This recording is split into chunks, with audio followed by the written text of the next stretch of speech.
Bonjour famille, j'espère que vous allez tous bien. Ici votre élément, le soldat de Babou, le soldat africain pour vous servir. Chers frères, prenez vos tabourets parce que l'heure de la vérité a sonné. Et nous allons parler fort. Alors famille, prenez vos tabourets, commencez à pousser les bleus énormément. Poussez les bleus. Prenez la vidéo. Envoyez dans tous les groupes. Ici en titre, j'ai mis l'avenir de l'AES est lié à la Côte d'Ivoire. L'avenir de l'AES est lié à la Côte d'Ivoire. Je vais vous expliquer pourquoi je le dis. Et j'ai ajouté ceci. La stratégie du président Laurent Gbagbo met Ouattara KO. La stratégie du président Gbagbo Laurent a mis Ouattara KO. Je vais également vous expliquer pourquoi je le dis. Alors, lorsque je dis que l'avenir de l'AES est lié à la Côte d'Ivoire, je vais vous expliquer. Mais je vais voir des partages. Oui, je veux voir des cœurs. Je veux voir des pouces. Parce que ce combat-là est bientôt terminé. Nous allons célébrer la victoire ensemble, chers fils et filles de Côte d'Ivoire et de l'Afrique.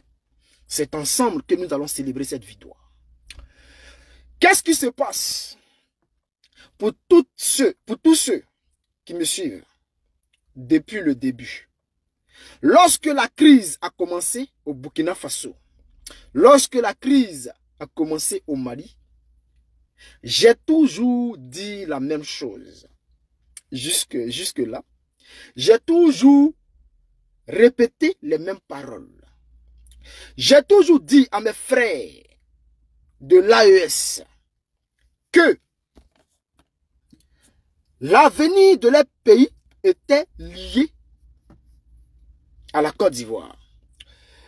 Et lorsque je disais cela, je disais à mes frères que nous allons dénoncer. Nous allons dénoncer ce qui se passe dans vos pays. Nous allons dénoncer les actes de l'impérialisme. Nous allons dénoncer les actes des Français. Nous allons toujours continuer à dénoncer. J'ai continué pour dire à mes frères de l'AES que si jamais la situation ne change pas en Côte d'Ivoire, vous allez toujours avoir ce même problème-là dans vos pays. Si la situation en Côte d'Ivoire ne change pas, il y aura toujours des gens à côté de vous pour vous déstabiliser. Et ça, je l'ai dit. Nous étions en 2022 et j'avais commencé à dire cela. Ibrahim Traoré n'était même pas encore président et j'avais commencé à dire que si la situation ne change pas en Côte d'Ivoire, le Burkina Faso, le Mali allait toujours subir. Chers frères, je vais vous expliquer pourquoi je le dis. Donc, prenez vos tabourets, mettez assez de cœur. Je vois beaucoup de cœur, chers frères, je vois beaucoup de cœur. Et puis, on va vous expliquer. Vous voyez aujourd'hui, chers camarades, vous voyez ce qui se passe? Vous voyez? Qui sont ces personnes-là aujourd'hui qui passent leur temps à attaquer les présidents de l'AES? Qui sont les personnes aujourd'hui sur les réseaux sociaux qui passent leur temps à attaquer, à dénigrer l'AES?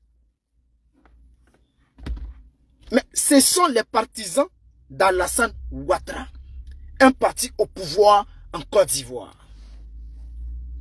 Qui sont ces personnes-là qui ramènent des fausses informations sur la toile?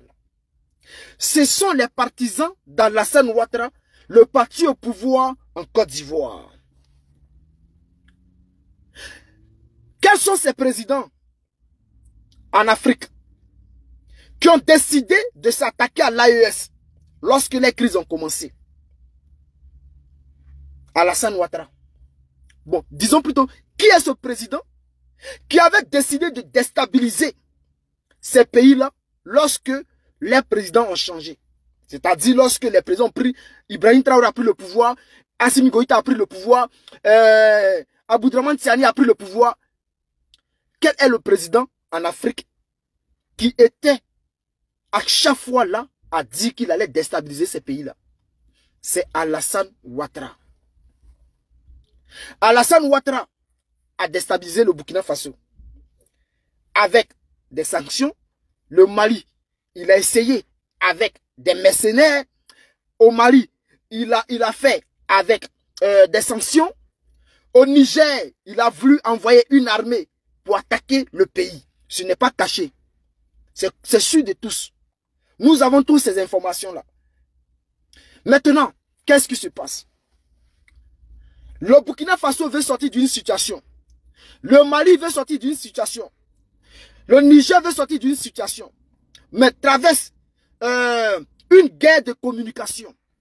Chers frères, devant Dieu, devant la terre, dites-moi, qui sont ceux qui mènent la guerre de communication, de déstabilisation contre ces pays-là? Qui sont ces personnes qui mènent cette guerre de déstabilisation contre le Burkina Faso, contre le Niger, contre le Mali? Ce sont les partisans d'Alassane Ouattara. Et ce sont les ministres, c'est le gouvernement d'Alassane Ouattara. Parce que lorsque Tiken Jah vient chanter, écoutez très bien les paroles de Tiken Jah. Ce sont les paroles qu'il a prêtées à Djoumani. C'est-à-dire le porte-parole du RHDP. Un ministre d'État du gouvernement d'Alassane Ouattara. Écoutez bien les paroles de Tiken Jah. Ce sont des paroles d'Adjoumani Kobena. Lorsqu'Adjoumani a fini sa conférence de presse, lorsqu'il s'est attaqué à Kone Katina, ce sont ces mêmes paroles-là que Tiken Jah a pris pour aller chanter. Adjoumani a dit que dans l'AES, les gens sont muselés et que les gens n'ont pas le droit de parler là-bas. Et que là-bas, c'est la dictature. Et que ce sont les putschistes qui sont au pouvoir, qui empêchent les gens de parler. Adjoumani a dit beaucoup de choses. Adjoumani a dit que ces putschistes-là prennent les populations pour les envoyer au front. Chers frères, ce sont les partisans d'Alassane Ouattara qui mènent aujourd'hui une guerre de communication contre les gouvernements de l'AES. Alors, lorsque je dis que l'avenir de l'AES est lié à la Côte d'Ivoire et que je dis il faut que la situation... Chers frères, partagez. Partagez. Je ne vois même pas de cœurs. Je ne vois pas les cœurs partagés. Donc, aujourd'hui, là, la ministre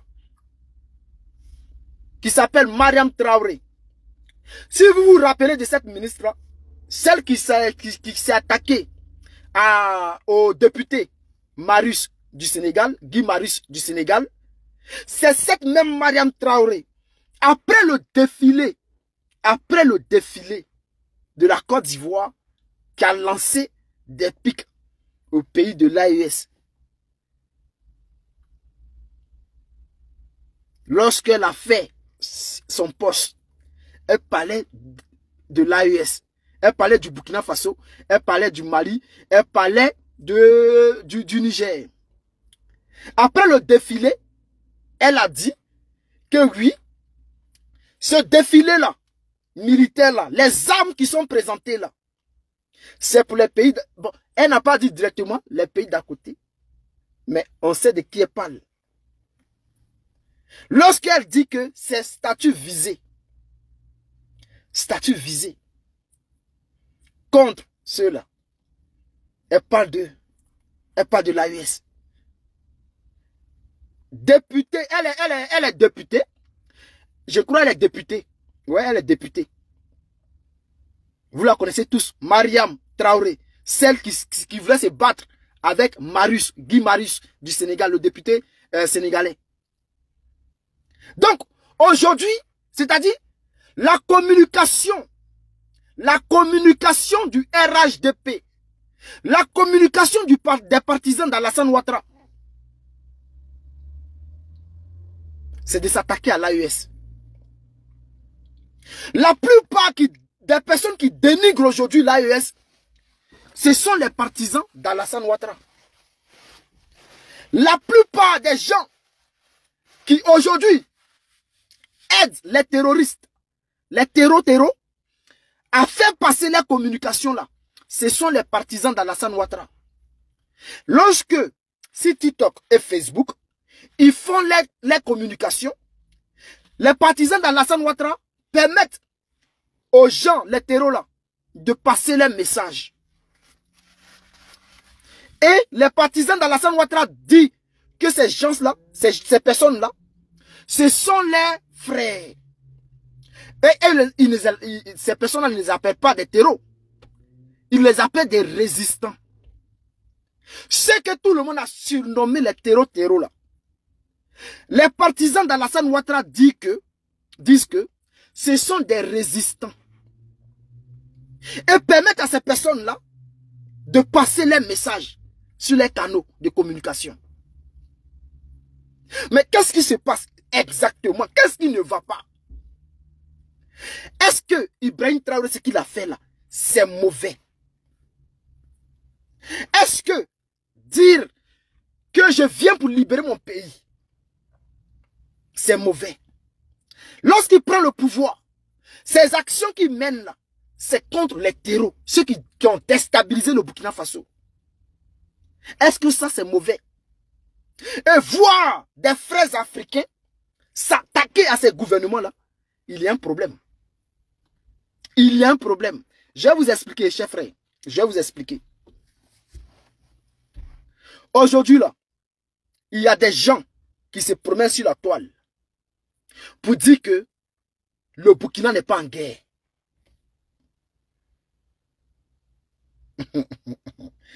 Oh, ok.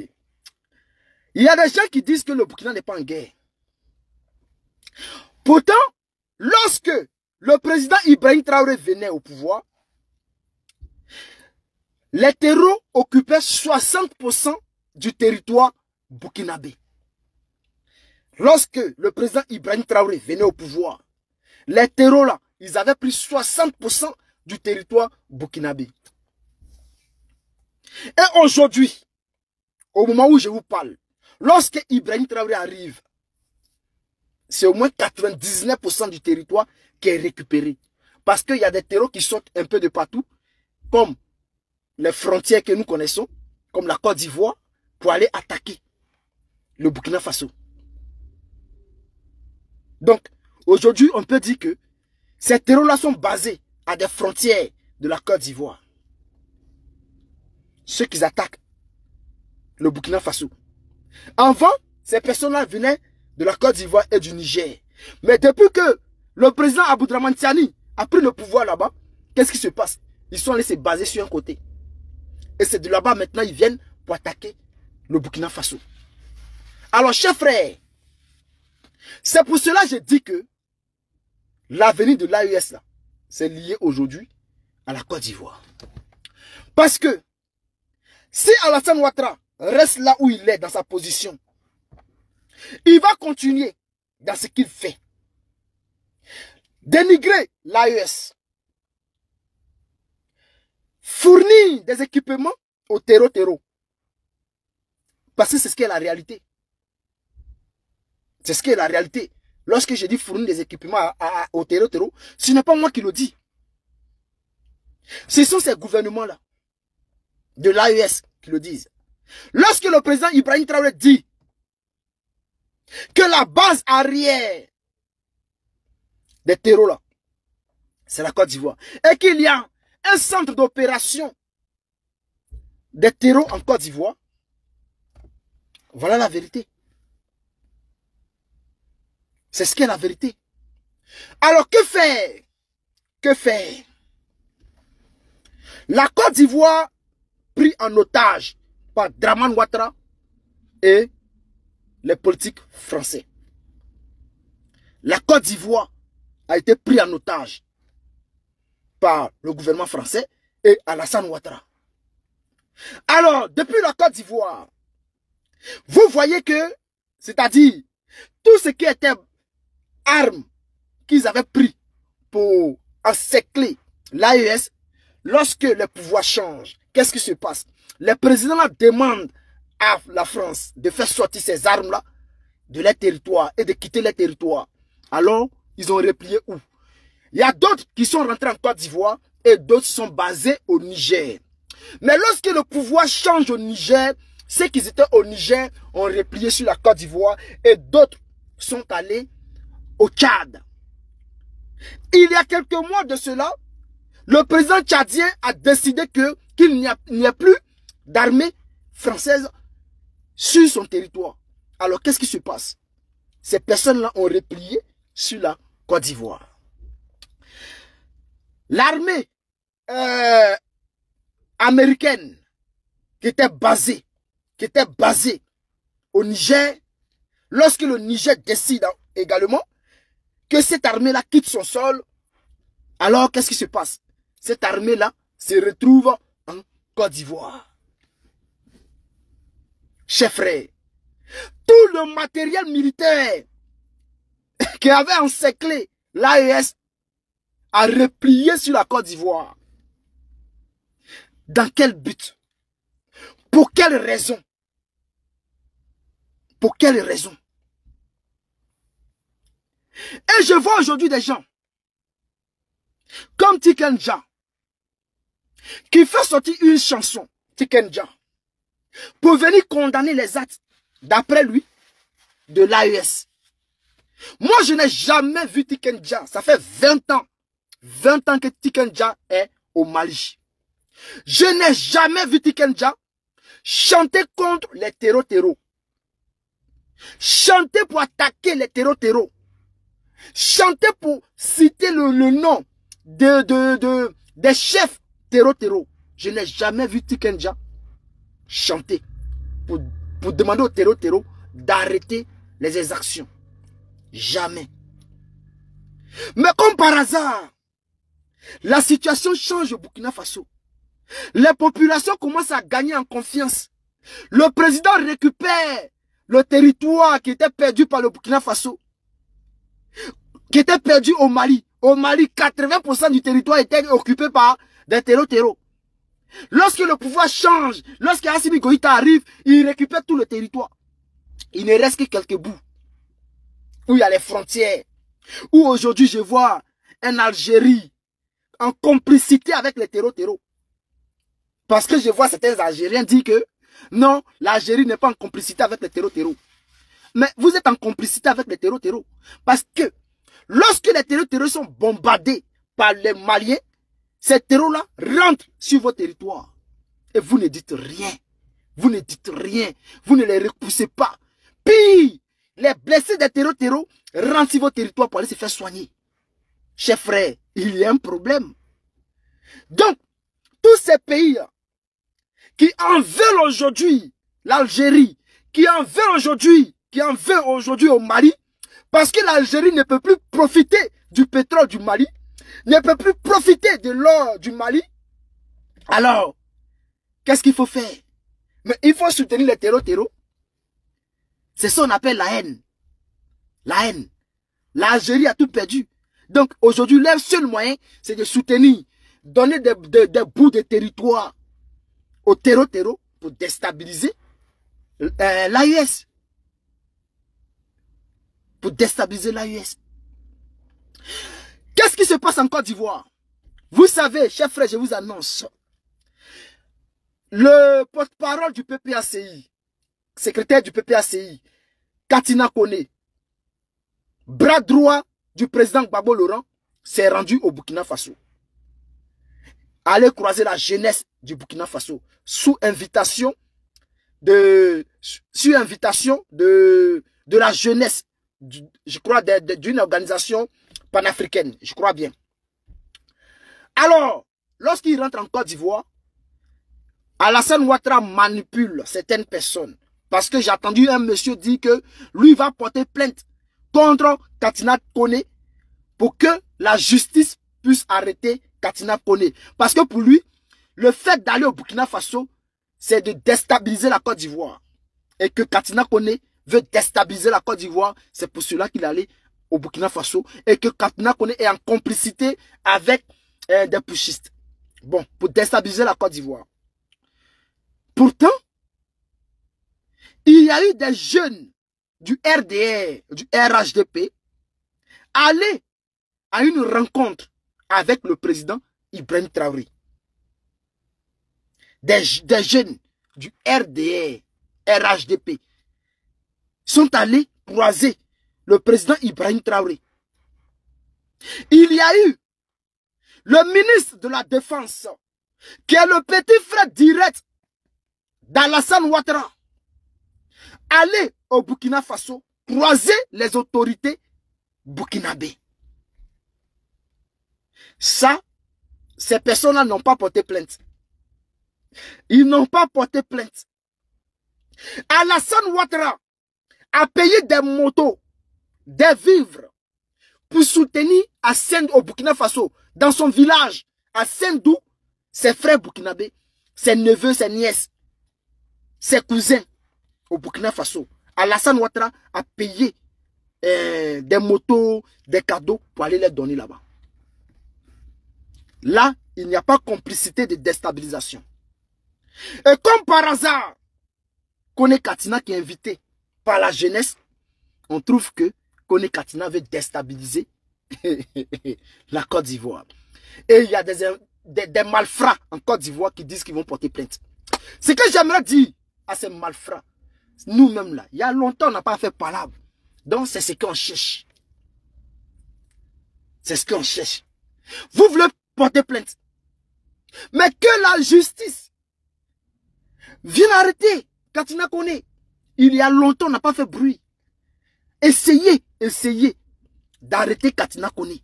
Parce que nous-mêmes là, on cherche quelque chose, un petit quelque chose pour créer une grande chose.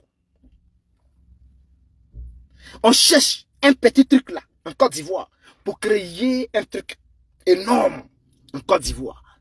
Donc si ça doit commencer par Katina Koné, mais tant mieux.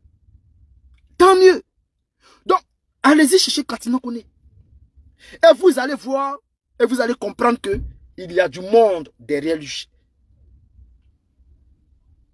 Donc, chers frères, aujourd'hui, le président Gbagbo, ils ont peur parce que le président Gbagbo a fait un appel à toute l'opposition. Et qu'est-ce qui se passe? Lorsque le président Gbagbo soit salué Souleymane Aboulaye, lorsque le président Gbagbo fait son appel, le RDA dit que le président Gbagbo a échoué et que personne n'allait répondre à son appel. Mes chers frères, partagez le direct. Partagez, mettez les cœurs. Ils ont dit, Georgette Yao, sois salué depuis ta position. Merci pour les cœurs. Ils ont dit que personne n'allait répondre à l'appel de Gbagbo Laurent. Mais au moment où je vous parle, ils ont fait des sorties. Les sorties là sont sur la toile. Pour dire que non, Gbagbo est fini. Personne ne va répondre à son appel. Et que Gbagbo est méchant.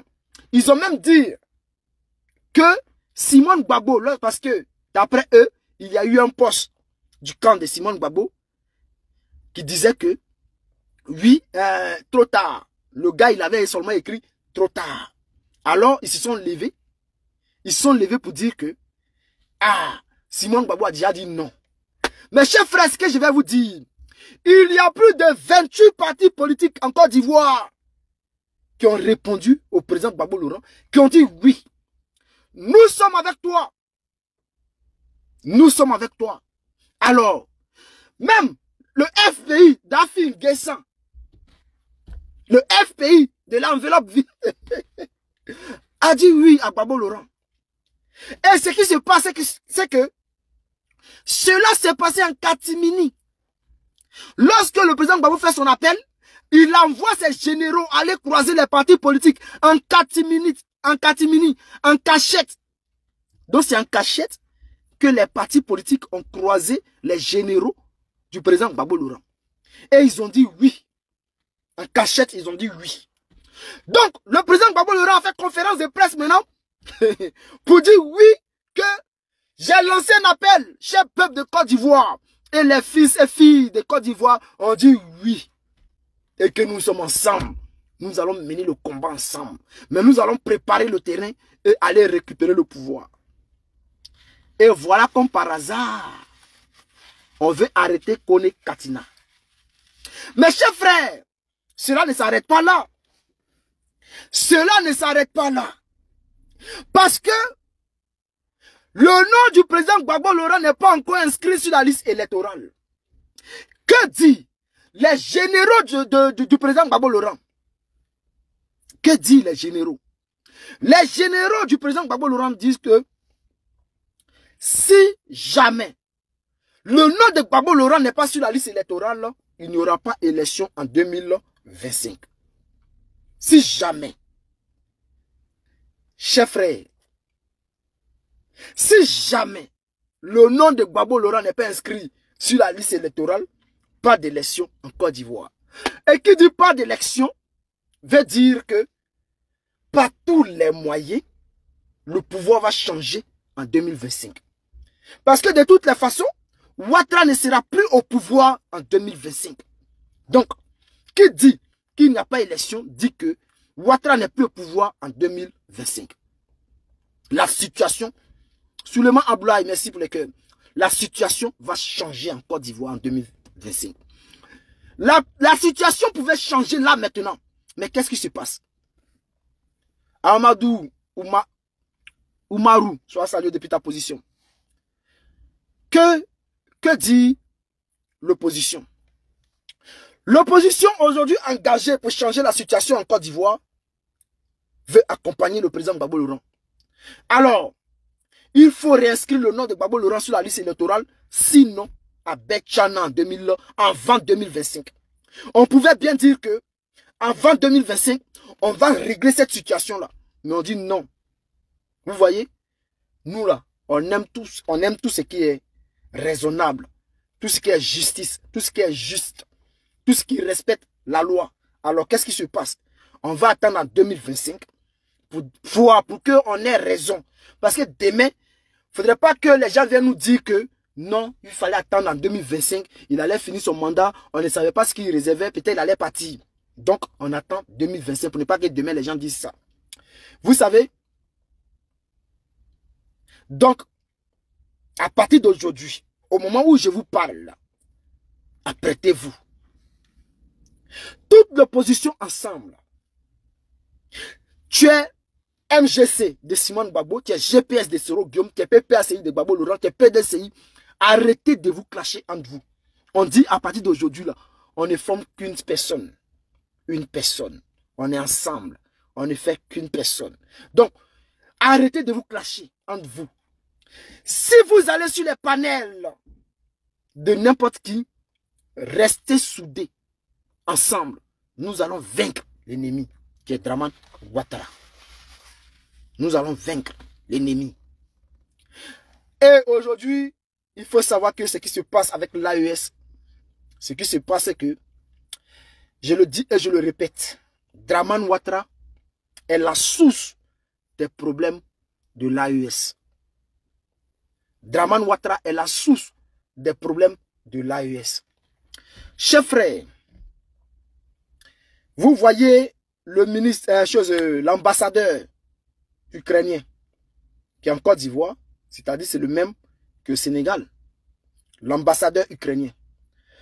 Nous sommes en crise. L'Ukraine a déclaré qu'ils fournissent du matériel, c'est-à-dire des stratégies pour déstabiliser l'AES. Matériel militaire, stratégie militaire pour déstabiliser l'AES. Est-ce que le Mali, le Niger, le Burkina Faso, est-ce qu'ils sont en guerre contre l'Ukraine? Non. Bon, sur quelle base l'Ukraine se lève pour aller déstabiliser le Mali? Nous ne comprenons pas. Alors, chers frères, partagez parce qu'ils sont en train de signaler le live. Partagez, mettez assez de cœur. Sur quelle base l'Ukraine se permet d'aller attaquer l'AES? Il faut savoir. L'ambassadeur qui a confirmé l'information est l'ambassadeur de la Côte d'Ivoire. Et pendant cette crise-là, ils sont allés en Côte d'Ivoire. C'était juste un consulat, je crois, et ils ont transformé ça en ambassade. Et Alassane Ouattara a décidé de travailler avec Zelensky, un pays qui est en guerre. Normalement, quand un pays est en guerre, là, tu ne cherches pas à aller t'allier à ce pays-là, parce que ce pays ne peut rien t'apporter. Aujourd'hui, là, ils ont détruit l'Ukraine. Chers frères, ils ont détruit l'Ukraine. Il n'y a plus rien en Ukraine. L'Ukraine ne produit plus rien. L'Ukraine n'exporte plus rien. L'Ukraine ne peut pas exporter son blé, ne peut rien apporter à la Côte d'Ivoire. Mais pourquoi Alassane Ouattara va créer, va faire des accords de coopération avec l'Ukraine? Pourquoi? Pourquoi s'allier à l'Ukraine? Sachant très bien que l'Ukraine ne peut pas apporter quelque chose en ce moment où je vous parle à la Côte d'Ivoire. L'Ukraine ne peut rien apporter à la Côte d'Ivoire.